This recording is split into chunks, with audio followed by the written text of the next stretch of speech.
Salary card renew কিভাবে করবেন, Paris প্রিফেকচারে যে সিস্টেম পরিবর্তন আসছে, আমরা একটা ভিডিও এখানে তৈরি করে দিব। শুরু থেকে শেষ পর্যন্ত দেখলে আপনারা নিজেরাই ঘরে বসে করতে পারবেন। কোনো অফিসে গিয়ে ঘন্টার পর ঘন্টা বসাও লাগবে না, অর্থ খরচ করা লাগবে না।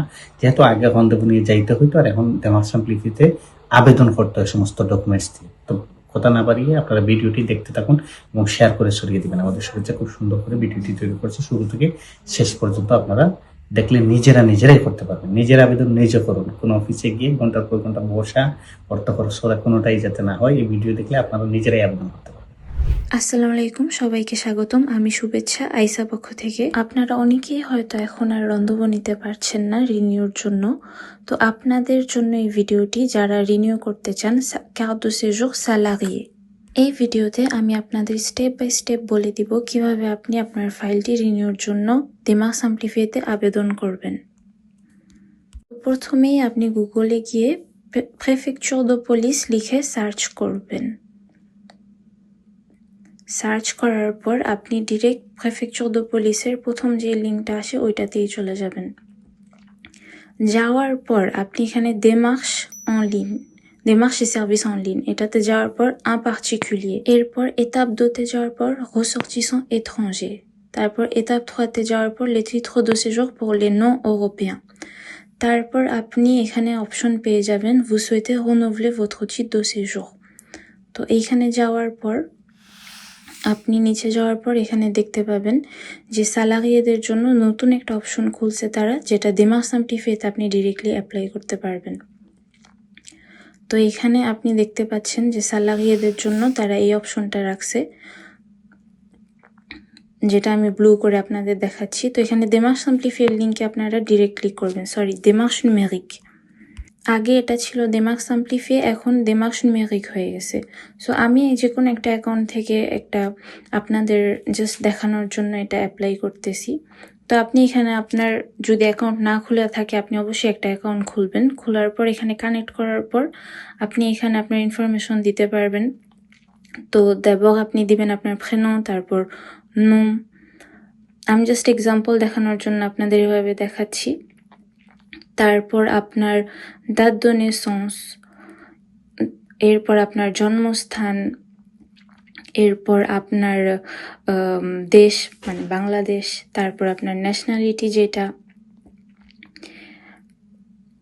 এরপর এখানে আপনি দিবেন আপনার numéro étranger যেটা আপনার সিজুরে থাকে, এরপর আপনার date d'expiration যেটা মানে আপনার সিজুরের ডেটটা কবে শেষ হবে ওই ডেটটা।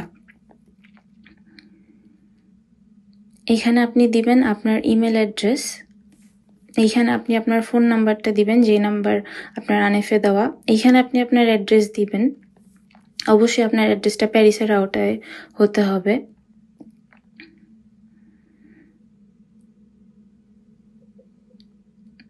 এরপর এখানে আপনি আপনার বাবার বংশগত নাম যেটা সেটা দিবেন আপনার পাসপোর্ট অনুযায়ী। তারপর এখানে প্রেনম, বাবার প্রেনম, এখানে আপনার বাবার date de naissance, date of birth. এখানে আপনার ঠিক সেম ভাবে আপনার মায়ের বংশগত নাম, এরপর প্রেনম, date de naissance। তারপর এখানে আপনার আরেকটা অপশন আছে যে আপনি আপনার স্যালারিয়াল কার্ড রিনিউ করতে চান। তো এখানে প্রথম অপশন আমরা দেখতে পাচ্ছি j'exerce le même poste auprès du même employeur, তারপর j'ai changé d'employeur and lastly j'ai perdu mon emploi। তো এখানে যদি আপনার সেম কাজ থাকে তো আপনি এই অপশনে চাপ দিবেন। এই অপশনে চাপ দেওয়ার পর আপনি এখানে আপনার পাসপোর্ট দিবেন, তারপর আপনি এখানে দিবেন আপনার সিজুরের স্ক্যান কপি, এখানে ডোমিসিল, তারপর contrat d'engagement, এরপর আপনি দিবেন contrat travail, আপনার কাজের অটোরিজাশন travail। এরপর আপনি যদি প্লুরিঅ্যানুয়াল কার্ড দমন করতে চান, এখানে উই অথবা নো অপশন অনুযায়ী দিয়ে আপনি ডেপোজেলো দোসিয়ে করে আপনি ডেপোজে করে দিতে পারবেন। অথবা দ্বিতীয় যারা কাজ চেঞ্জ করছেন, এখানে দিবেন j'ai changé d'emploi, মানে আপনি আপনার কাজ চেঞ্জ করছেন আর কি, আপনার মালিক চেঞ্জ হয়েছে। তো এখানে মালিক চেঞ্জ হওয়ার পর আপনি সেম আপনার পাসপোর্ট, সেম সিজুরের copy, same domicile, same contrat d'engagement দিবেন। বাট এইখানে আপনার একটু ডিফারেন্ট সেটা হচ্ছে attestation de votre employeur, মানে আপনার আগের মালিকের অ্যাটাস্টেশন, নতুন অটোরিজাশন travail আর আপনার নতুন contrat de travail।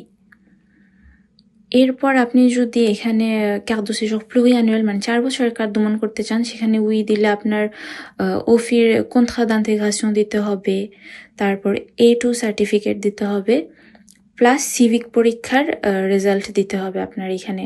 আর আপনি যদি কার্ড রেজিডেন্ট দমন করতে চান মানে 10 বছরের কার্ড, সেম এখানে আপনি অ্যাপ্লাই করতে পারবেন, দেন ডেপোজে করে দিতে পারবেন। এরপর আপনি যখন আপনার ডোসিয়েটা ডেপোজে করবেন, আপনি সাথে সাথে একটা অ্যাটেস্টেশন বের করতে পারবেন, যেটা কিনা attestation de dépôt de renouvellement, যে আপনি যে রিনিউভেলমের জন্য জমা দিয়েছেন সেটার একটা অ্যাটেস্টেশন। এন্ড এরপর আপনার ফাইলটা অ্যাকসেপ্ট হতে যতদিন আর কি। এখন আপনার ফাইল অ্যাকসেপ্ট হওয়ার পরে তারপর যদি তাদের কোনো প্রয়োজন হয় আপনাকে ডাকানোর, অবশ্যই তারা আপনাকে কনভোকেশন দিবে এবং ডাকাবে। কিন্তু যদি আপনাকে ডাকানোর প্রয়োজন না হয় তাহলে তারা আপনাকে কার্ডের SMS দিবে আপনার কার্ডটা রেডি হওয়ার পর। এর মধ্যে যদি আপনার কার্ডের ডেট চলে যায় তাহলে তারাই আপনাকে রিসিপিসির জন্য আরেকটা রন্ধবো দিবে। তো আমার এই ভিডিওটা দেখার পর অবশ্যই আপনারা ঘরে বসে বসে নিজে নিজে এই দমনটা করতে পারবেন। বাট তারপরও যদি কোনো প্রবলেম হয় অবশ্যই আপনারা আইস অফিসে আসতে পারবেন এবং আপনার এই দমনটা আমরা করে দিব। Merci beaucoup à tous et à bientôt chez Aïssa.